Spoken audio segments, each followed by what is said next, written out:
မင်္ဂလာပါကျွန်တော်ကိုတက်ပါကျွန်တော်ရဲ့ကဘာရွှေသုံးသက်ချက်ကနေပြီးတော့မှ nutrient ဆိုတာကျွတ်လိုက်ပါတယ်ထုံးစံတိုင်းမှာကျွန်တော်ရဲ့အမြင်ကျွန်တော်ရဲ့တူးစာလေးရဒါကဘာရွှေမှာအယောင်းဝယ်လုပ်နေတဲ့လူကြီးမင်းတွေအတွက်ပေါ့နော်တတိယပြအရှုံးများနေတဲ့သူတွေအတွက်အထောက်အကူလေးဖြစ်အောင်ကျွန်တော်သုံးသက်ပေးသွားခြင်းနဲ့ကျွန်တော်ဒီနေ့တောက်ကြနေပေါ့နော်ဈေးကွက်ရဲ့ကျွန်တော်တပတ်တာရဲ့နောက်ဆုံးရက်မှာကျွန်တော်ရဲ့အမြင်လေးကတော့အဝယ်လေးဦးစားပေးသေးခြင်းနဲ့လက်ရှိအနေထားတစ်ခုရကအတက်တစ်ခုကိုတော့နည်းနည်းအနှဲငယ်လေးလာနိုင်သေးတယ်နော်ကျွန်တော်တို့ဒီမှာဘယ်လောက်ထိအောင်ကျွန်တော်သုံးသက်ထားလဲဆိုရင်4200နဲ့4230ဝန်းကျင်လောက်ထိတော့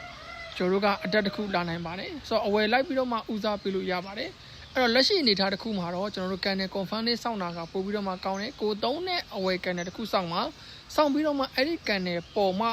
ဝယ်တာကပို့ပြီးတော့မှအဆင်ပြေပါလိမ့်မယ်အဲ့တော့ကန်နယ်ပေါ်မှဝယ်ပါကန်နယ် confirm မပေါ်မချင်းကျွန်တော်တို့ကဘာမှမလုပ်ဖိနေစောင့်ကြည့်တာပိုကောင်းတယ်ပေါ်ခဲ့မယ်ဆိုလို့ရှိရင်ကျွန်တော်တို့က4200နဲ့4230ဝန်းကျင်လောက်ဒီကျွန်တော်တို့အမြတ်တစ်ခုယူလို့ရပါတယ်အဲ့တော့ကျွန်တော်လက်ရှိဈေးတန်းတွေမှာတော့ဝယ်လို့မရဘူးလားမေးရင်တော့ရ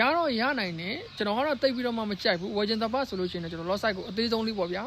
ကျွန်တော် 0.01 လောက်လေးပဲသုံးပြီးတော့မှဝယ်လို့ရပါတယ်เนาะကျွန်တော်အဆန်ကိုလည်းကျွန်တော်6ဘစ်9ဘစ်လောက်ပဲထားမယ် target တစ်ခုကိုခုနကျွန်တော်ပြောခဲ့တဲ့ဈေးတန်းကိုထားပြီးတော့မှ